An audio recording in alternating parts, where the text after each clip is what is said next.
It's year 2003. Beautiful city of Port Elizabeth in South Africa. There's a match between Sri Lanka and Australia. And here is Arvind De Silva bowling to Adam Gilchrist, who sweeps. And there's a big appeal. Friends, what happened next and how this cricket match became one of the most iconic match in the history of the world cricket. Hi everyone, this is Dr. Vikas Kumar. I'm an entrepreneur and an author. Today I'm going to share with you 5 life lessons on the courage. What all it takes to become a courageous leader, a courageous human being. And my big promise is, by the end of my talk, once you implement these 5 principles, your complete perception towards courage will change forever. That's my big promise. And in case your life is in a mess, then I have a message. So friends, let me begin my talk with a question. Have you ever felt, I repeat, have you ever felt when the life threw an opportunity to act courageously, you turned your face? When life gave you an opportunity to become an entrepreneur, to look for a better job, you decided to live in your comfort zone. Friends, I have found that most of the people in their life has one regret. They have one resentment. They did not act courageously when the opportunity was thrown on them.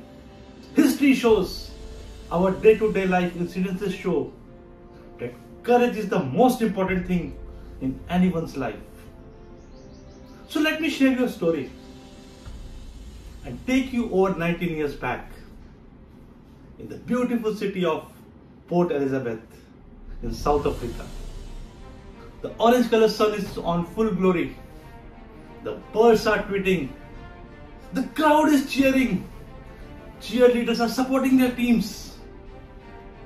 There are drum beats, there are sounds, there is music. And there is lot of tension between Australia and Sri Lanka. It's semi-final. And here is Arvind De Silva, dressed in a blue jersey with a yellow marking, bowling to Adam Gilchrist, a 6 feet 1 inches tall Adam Gilchrist, sweeps, and there's a big appeal. But the umpire Rudy said it's not out. But friends, just at this very moment, Adam Gilchrist is walking back towards the pavilion. He knew that he is out. His one action made Adam Gilchrist an overnight hero. Today his name is revered as one of the most iconic cricketers who walked without even listening to the umpire, because his conscience said, I am out. His conscience says he is a brave man. So let me share you 5 principles, 5 life lessons, 5 rare wisdoms which can transform your life. My first wisdom is, courage is truth. Friends, I recall the great quote from Roman Emperor Marcus Aurelius. He says, just do the right things and the rest doesn't matter. That is what Adam Gilchrist did in that match. And when the reporters asked him why he acted, he said, there was a dagger in my heart. The story goes like this. When Adam Gilchrist was not such a big player, he was playing another team and he faced a similar situation where he was out, but he continued to play. And at the end of the match, when he scored a century, the bowler came to him and congratulated. and Adam Gilchrist felt very bad. And that very moment, that turning moment was shown at the semi-final match between Sri Lanka and Australia. That is what is said. Courage is truth. Following the truth. This is what is called as courage. And my second example is courage is sacrifice. This year 1999, India is fighting against Pakistan in the Kargil war. Here is Captain Vikram Batra, who promises his superiors,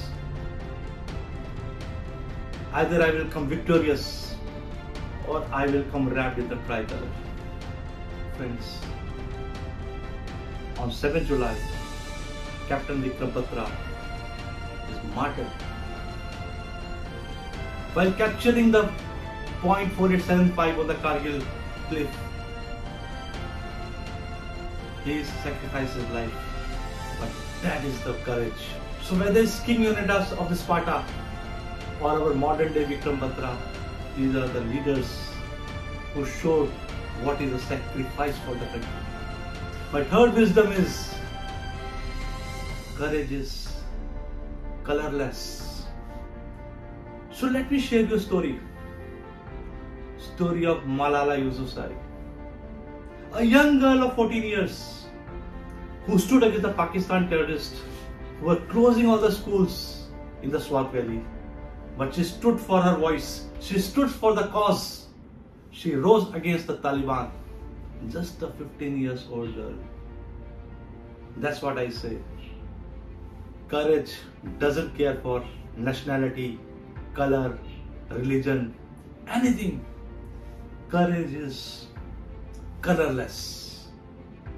And friends, and my fourth principle is courage is fearless.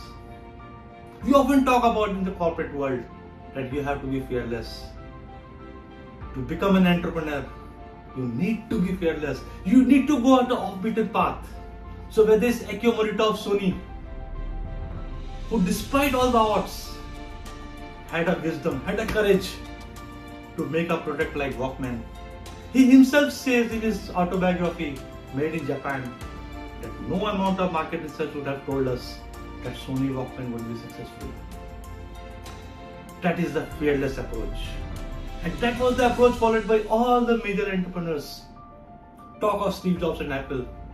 Talk of Richard Branson and Virgin Airlines. Talk of Larry Page and Google. Talk of Microsoft and Bill Gates. All these leaders had one common feature. They were all fearless. They were courageous. And friends, my fifth principle is courage is fortitude, your principles, your virtues and your values.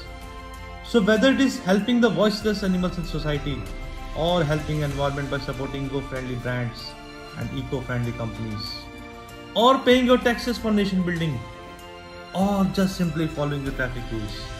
Friends, fortitude is visible in each and every day in your actions. You need to be prepared to sacrifice your life for the principles for which you stand for. So whether it's Mother Teresa, to sacrifice her life for the downtrodden in Kolkata, or whether it's Florence Nightingale, or whether it's Suu Kyi, who stood for her people in Myanmar, or whether it's Martin King Luther, or whether it's Nelson Mandela in South Africa, all stood for their principles. All were ready to sacrifice themselves. What more can we get to learn from the sacrifice of these leaders? So in the end, my friends, my encouragement to all of you is to become a courageous leader, to become a fearless leader, to become a leader that stands for his principles, that stands for his commitments, that is ready for the sacrifice. Because your time has come now. And my friends, if not now, then when? Thank you.